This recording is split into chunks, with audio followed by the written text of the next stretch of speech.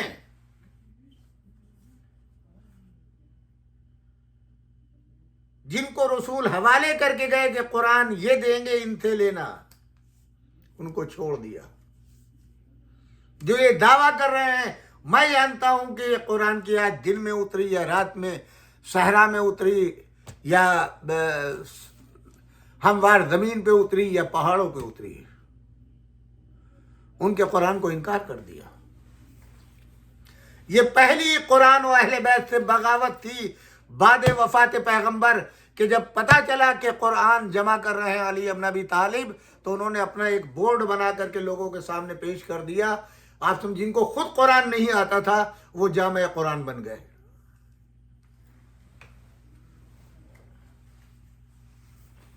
جو مزاج قدرت کو جانتے تھے، جو آیات کو پہچانتے تھے، جو لوح محفوظ پہ نظر رکھتے تھے، ان کو چھوڑ دیا. اور جب جب ان خلافتوں پہ وقت پڑا، اسی معلم قرآن کو بلایا، اس نے فیصلہ کیا اور قرآن سے جواب دیا.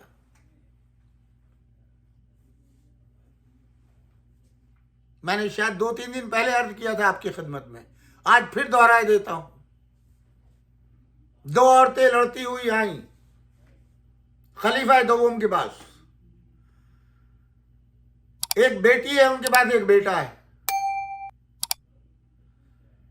کئی روز تک جتنے اس وقت کے حفاظ قرآن تھے، محدثین تھے، صاحبان عقل و فہم تھے، دانشور تھے، اور اپنے لحاظ سے ایک ایک منصب وہ جیتے ہوئے تھے اور جانتے تھے، وہ سب ناکام ہو گئے. دونوں عورتیں بیٹے کی دعوے دار ہیں کہ بیٹا میرا ہے، میرا ہے، میرا ہے. جس کی حقیقت میں بیٹی تھی وہ بھی بیٹے کی دعوے دار تھی، جس کا بیٹا تھا وہ تو دعوے دار تھی. اب فیصلہ کریں.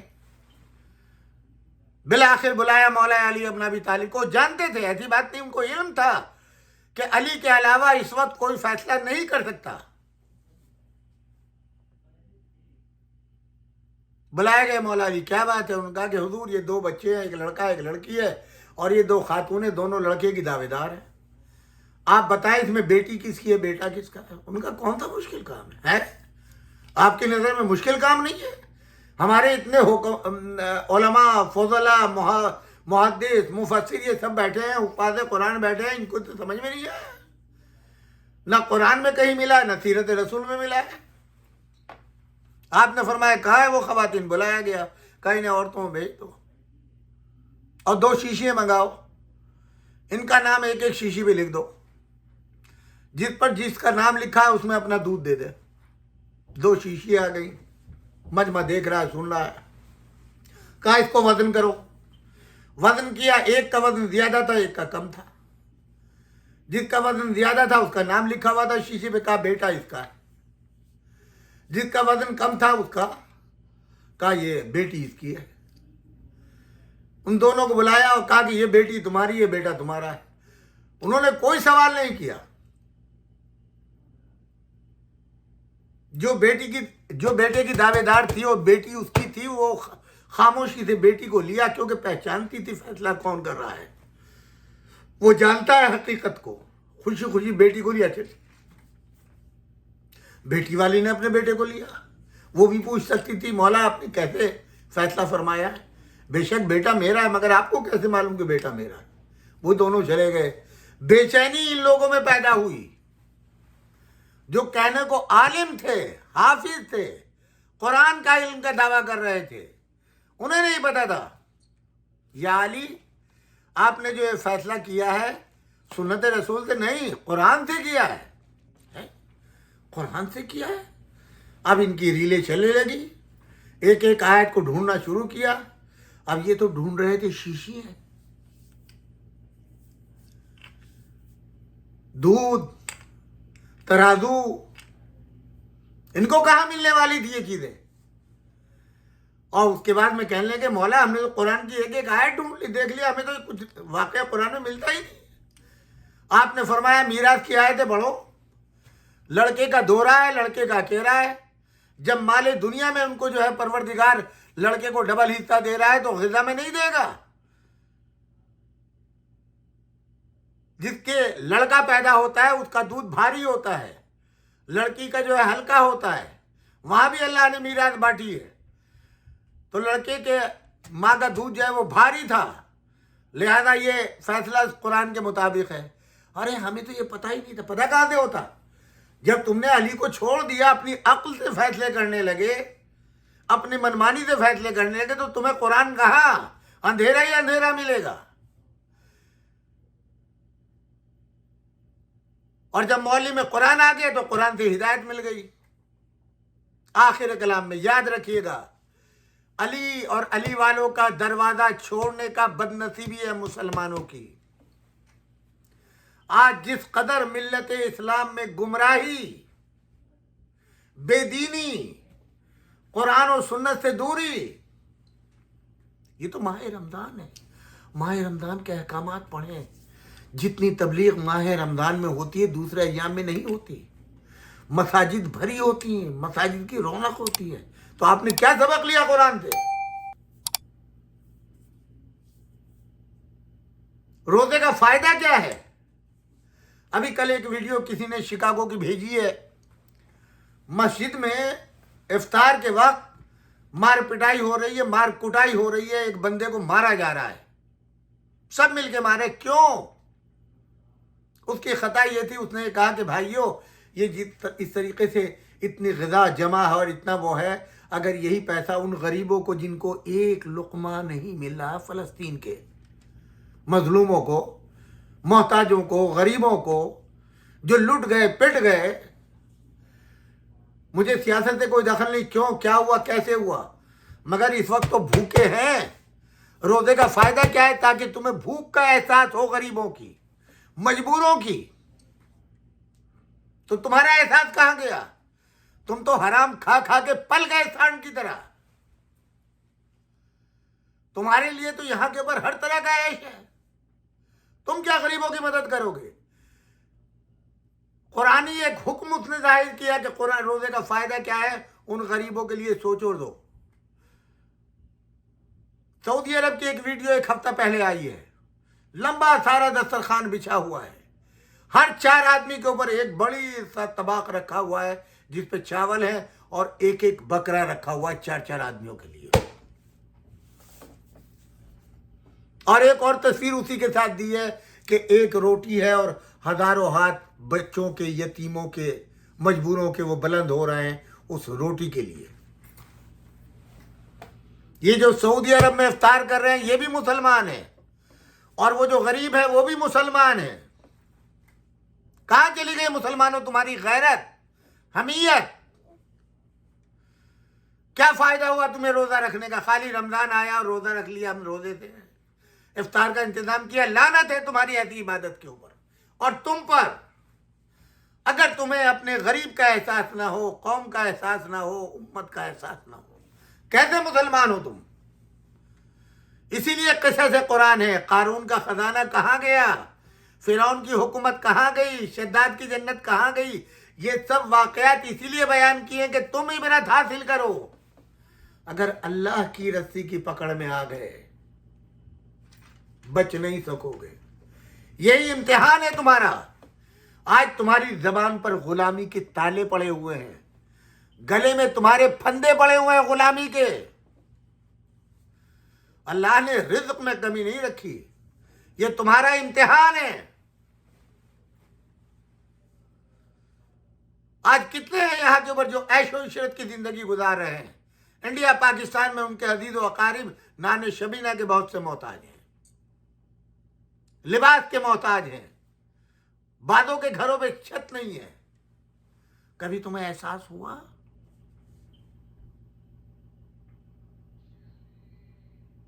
ہم بھی اپنی امام بارگاہوں میں دیکھتے ہیں افطار کے وقت کیا دسترخوان سجتا ہے اور کیا مختلف انواع و اقسام کے کھانے ہوتے ہیں، اور کتنا ویسٹ ہوتا ہے یہ بھی دیکھتے ہیں۔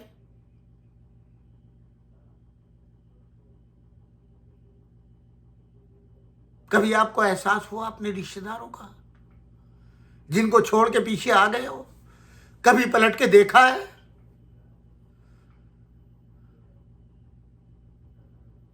نہیں۔ اگر یہ احساس نہیں ہے تو اس روزے کا کوئی فائدہ نہیں ہے۔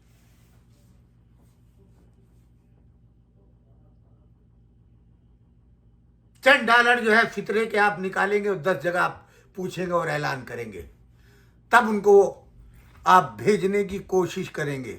اکثریت تو وہ ہے کہ جو اپنے سینٹروں میں دے دیتی ہے۔ سینٹر میں دینے سے آپ کی ذمہ داری ختم نہیں ہوگی، یاد رکھیے گا۔ مستحقین کو پہنچائیں جتنا ممکن ہو۔ کیوں؟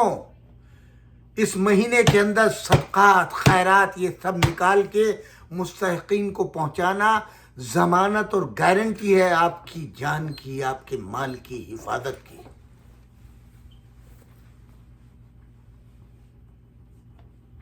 اگر آپ خمس نہیں نکالتے ہیں تو خمس نکالیے آج۔ یہ فاطمہ زہرا سلام اللہ علیہ ان کی آل کا حق ہے۔ آپ بڑے نعرے لگاتے ہیں، بڑے جوش و خروش سے ہاتھ بلند کر کے غاصبان فدق کے اوپر جو ہے وہ نعرے لگاتے ہیں اور لعنتیں بھیجتے ہیں، جبکہ خود مال زہرا کے آپ خود غاصب ہیں۔ گریبان میں جھانکیے۔